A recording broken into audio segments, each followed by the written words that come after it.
Are there any jihadis in the house tonight? I gave my location. Anyone want to take out the dizzle before I start talking about Muhammad? No? Stuck for a lot. Don't say I didn't give you the opportunity, Yaqis. Our topic is, was Muhammad's marriage to Aisha immoral? Now, if you're not familiar with this issue, you may be wondering, why would a marriage be immoral? And the answer is because when they were married, Muhammad was 51 years old and Aisha was 6 years old. So the real question we're asking is whether it's immoral for a tiny little girl to be married off to a man who's old enough to be her great-great-great-great-great-great-great-grandfather. I know I just exaggerated a bit, but if I've learned anything from my Muslim friends, it's that we should always exaggerate how great Muhammad was. To be fair, Muhammad's marriage to Aisha wasn't consummated until 3 years after they were married. So Muhammad had sex with Aisha when he was 54 years old and she was 9 years old. Was that immoral? Keep in mind, we're not talking about just any man. We're not asking whether some random old creepy guy's marriage to a 9-year-old girl was immoral. According to the Quran, Surah 33, verse 21, Muhammad is the pattern of conduct for Muslims. He's the pattern of conduct for billions of people down through history. So the heart of the issue is this. Is it immoral for a man who's the pattern of conduct for billions of people to marry a girl who's young enough to be his granddaughter and to have sex with her when she's only 9 years old? I say, yes, it is immoral. It's shockingly immoral. It's really, really, really, really, really, really immoral. The religion of Islam says, no, you're wrong, David. It's not immoral at all. Not only is it perfectly acceptable, it's an act fit for Islam's ideal pattern of conduct. And only a racist, Islamophobic, hate-mongering bigot would have any problem with Muhammad's marriage to a child. Sheikh Yusuf Estes, one of the most popular Muslim speakers in the world, compares Muhammad and Aisha to Romeo and Juliet. Somehow, I don't think that Romeo and Juliet would have enjoyed such lasting popularity if Romeo had been 51 and Juliet had been 6. Now, why do I say that it's immoral for a man in his 50s to marry and have sex with a little girl whose age is still in single digits, especially when that man in his 50s is the one who defines morality for billions of followers? The obvious reason is that having sex with a child is disgusting and perverted. But this is a debate, so I can't just say that it's disgusting and perverted. I need to prove my case. Fortunately, I have a quotation from someone whose words will be accepted even by my opponent. Even Kenny will have to agree with this. Here's a quote from an expert in religious matters after the expert was asked about sex with 9-year-old girls. He said, I don't know about you, but let's be honest with it. I'm a 50-year-old man, and I've seen women that are far more attractive than 9-year-old girls. They're far more developed. I'm just trying to put things in perspective. A 9-year-old girl versus a woman. Men like women. There's perverts out there, but usually those people have issues with their lack of performance or impotence or things of that nature. So those are perverts. Those are people who have issues. So according to this expert, grown men are attracted to grown women. A grown man who's attracted to a 9-year-old girl is a pervert, someone who has issues. I said that even my opponent will have to agree with these words because these words were spoken by Kenny. Now, I could have just stated what our topic was, then pointed out that Muhammad had sex with a 9-year-old girl, then quoted Kenny saying that grown men who are attracted to little girls are perverts, and then rested my airtight case. The debate would have been over. But after Kenny said that grown men who are attracted to 9-year-old girls are perverts, he went on to say, but that has nothing to do with Islam. Nothing to do with Islam. The man that your God describes as your pattern of conduct had sex with a 9-year-old girl. How can that have nothing to do with men having sex with 9-year-old girls? How can Muslims insist that there's no problem here? How can Muslims reconcile the Quran's claim that Muhammad is a wonderful pattern of conduct with the historical fact that Muhammad climbed on top of a 9-year-old girl when he was more than 50 years old? Well, there are three basic approaches that Muslims take. First, it's become quite common in recent years for Muslims to assert that Aisha was much older than 9 when her prophet had sex with her. They say that Aisha was 16 or 18 or maybe even older when her pattern of conduct penetrated her. Unfortunately for proponents of the Aisha was much older defense, this response only works in an atmosphere of total ignorance. If someone who's never read the Muslim sources hears that Aisha was much older than 9, he might believe it. But as soon as you start reading Islam's most trusted sources, you find hadith after hadith after hadith saying that Aisha was 9 years old when Muhammad had sex with her. You never find any of these sources saying that she was 16 or 18 or older. The only disagreement you find in these sources is whether she was 6 or 7 when the marriage contract was written. Islam's most trusted sources agree that she was 9 years old when the marriage was consummated. Let's read a few examples. Sahih al-Bukhari 5158 narrated Urwa, the Prophet wrote the marriage contract with Aisha while she was 6 years old and consummated his marriage with her while she was 9 years old, and she remained with him for 9 years, i.e. till his death. See also Sahih al-Bukhari 3894, 3896, 5133, and 5134, which all agree that Aisha was 9 years old when Muhammad had sex with her. Sahih Muslim 3311. Aisha reported that Allah's apostle married her when she was 7 years old, and she was taken to his house as a bride when she was 9, and her dolls were with her. And when he died, she was 18 years old. See also Sahih Muslim 3309 and 3310, which agree that Aisha was 9 years old when Muhammad had sex with her. Sunan Abu Dawud 2116 narrated Aisha, the Messenger of Allah married me when I was 7 years old or 6 years old. He had intercourse with me when I was 9 years old. See also Sunan Abu Dawud 4915, 4916, 4917, and 4918, which all agree that Aisha was, you guessed it, 9 years old when Muhammad had sex with her. Sunan An-Nasai 3380. It was narrated that Aisha said, the Messenger of Allah married me when I was 6 and consummated the marriage with me when I was 9. And I used to play with dolls.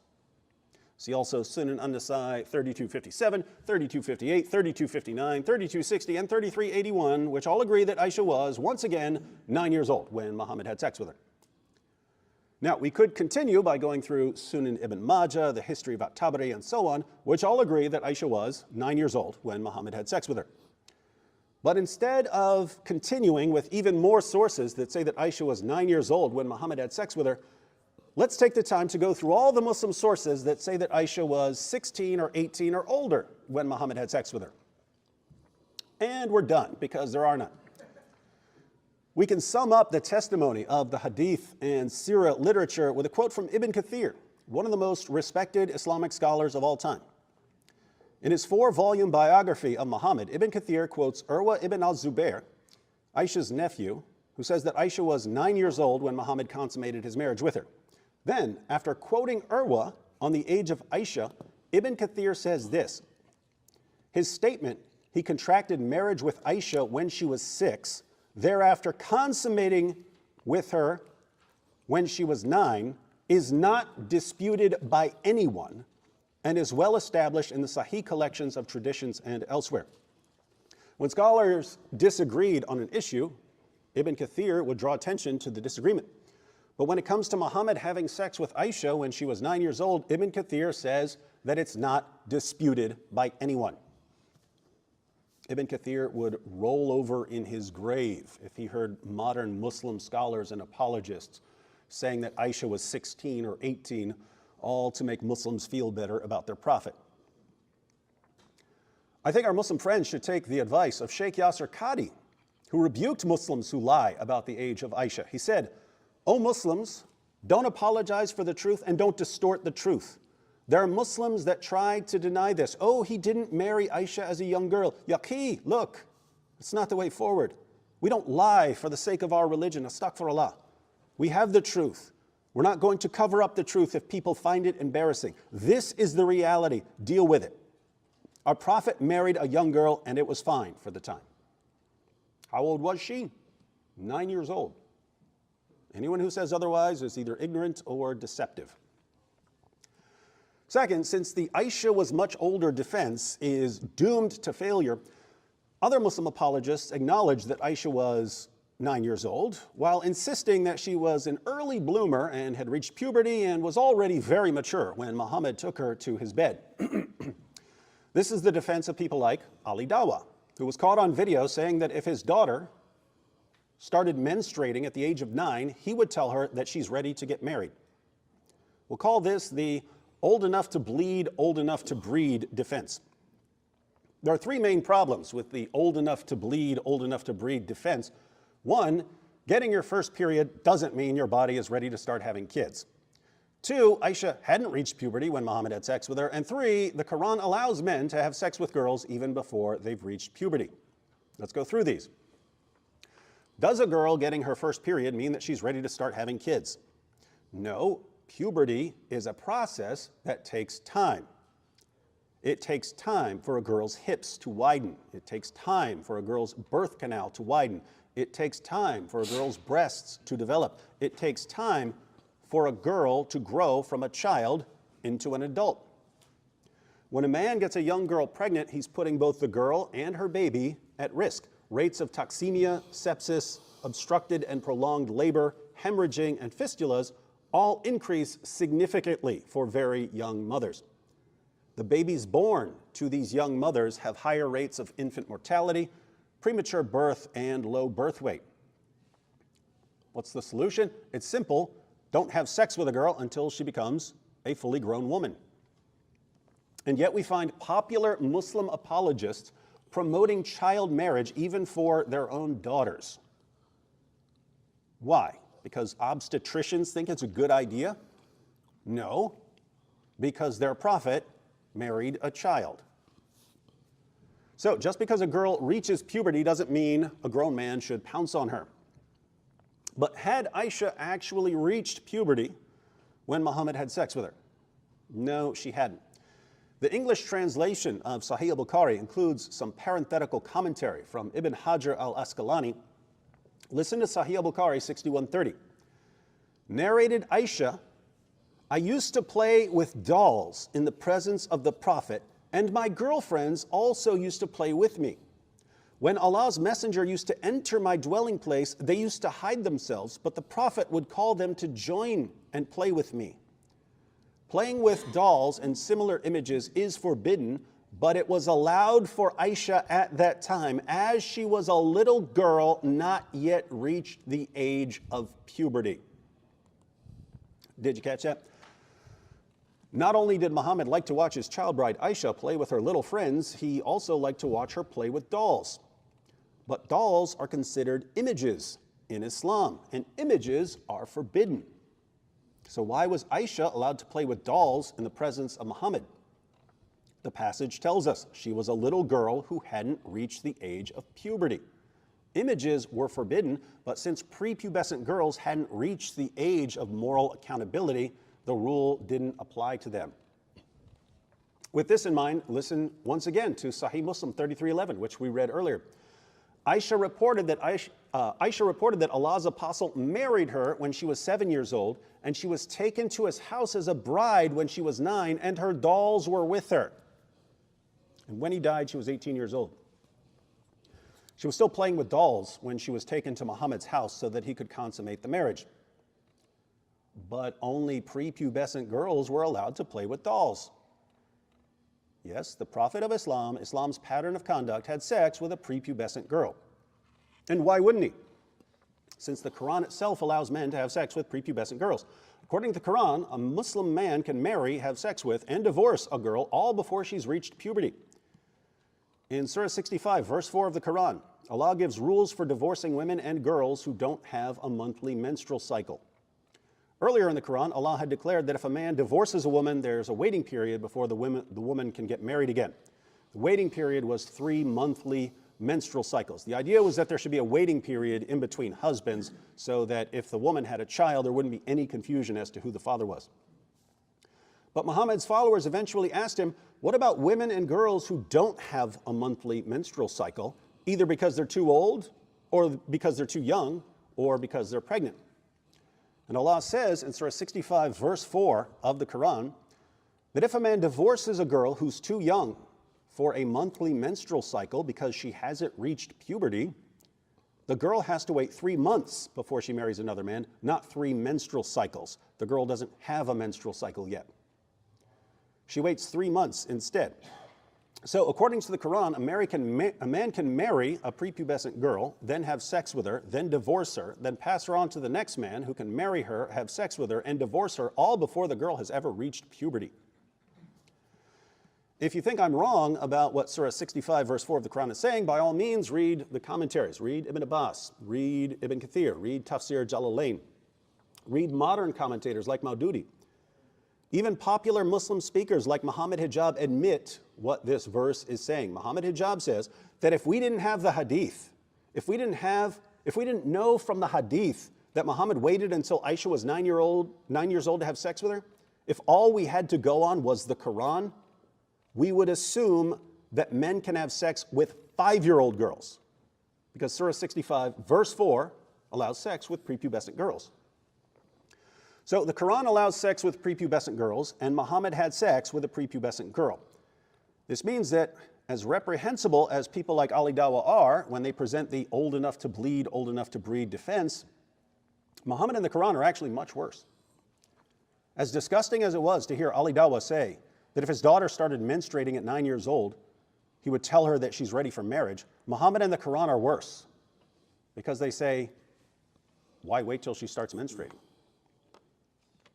That leaves us with the third Muslim defense, which is to admit that Aisha was only 9 years old when Muhammad climbed on top of her, and to admit that she hadn't reached puberty, but to maintain that there's nothing wrong with a grown man having sex with a prepubescent 9-year-old girl.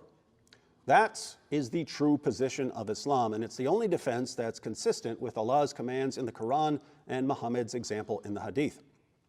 The position of the Quran and the Hadith, and of Muslim scholars and apologists who are honest about their religion, is that there's simply nothing wrong with a grown man having sex with a prepubescent girl. But these Muslim scholars and apologists know how strange this sounds to non-Muslims, so they offer various additional defenses. They'll say that Muhammad married Aisha because he was trying to solidify his relationship with her father, Abu Bakr. And this is just silly. One, Abu Bakr was already Muhammad's most faithful companion. Marrying his prepubescent daughter wouldn't help that in any way. Two, Abu Bakr had an older daughter, Asma.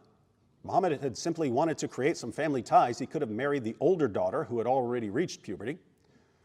Three, if you read the sources, you'll see that Muhammad had to actually weaken his relationship with Abu Bakr. Muhammad proposed the marriage and Abu Bakr objected.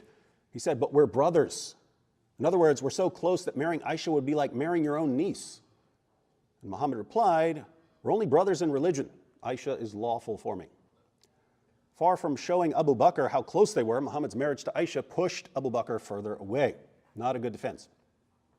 Next, Muslim scholars and apologists claim that Muhammad had to marry Aisha because he needed someone who would pass on important stories about him. Aisha passed on lots of stories about Muhammad. She had a good memory. Maybe that's why Allah told Muhammad to marry her. So according to this claim, the best way that the creator of the universe could ensure that future generations would know as much as possible about Muhammad was to have Muhammad marry and have sex with a little girl. Now, since I can come up with way better ways to preserve information about Muhammad off the top of my head, I'm pretty sure the creator of the universe could come up with a better plan, one that didn't involve so much suffering for future generations of little girls. Next, Muslim scholars and apologists commit what's called the tu quoque fallacy, but they have to combine this fallacy with some outright lying. You commit the tu quoque fallacy when instead of actually answering a criticism, you point a finger at the person who's presenting the criticism and say, but you've got the same problem too.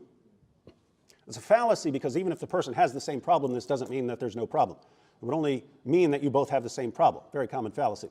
So in order to deflect criticism against Muhammad for marrying a child, Muslim scholars and apologists will claim that Christians have the same problem. But which pattern of conduct in the Bible had sex with a 9-year-old girl? None. This is where lying comes in. They'll go to people in the Bible whose ages aren't mentioned and just claim that they were super young. They'll make up ages, and sometimes they'll be extremely deceptive when they do it. So it's a fallacy combined with deception.